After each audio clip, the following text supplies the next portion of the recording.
నమస్కారం ఘంటారావానికి స్వాగతం ముందుగా ప్రధాన అంశాలు మచిలీపట్నంలో వైకాపా అభ్యర్థి పేర్నికిట్టు అనుచరుల దాష్టీకం జనసేన నేత కర్రి మహేష్ ఇంటిపై దాడి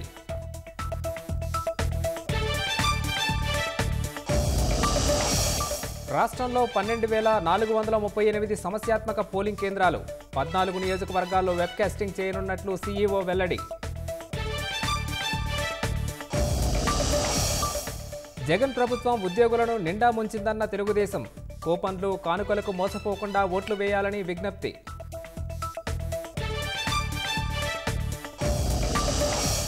ఊరూరా ప్రచార జోరు పెంచిన కూటమి నేతలు మేనిఫెస్టోను ప్రజలకు వివరిస్తూ ఓట్లు అభ్యర్థన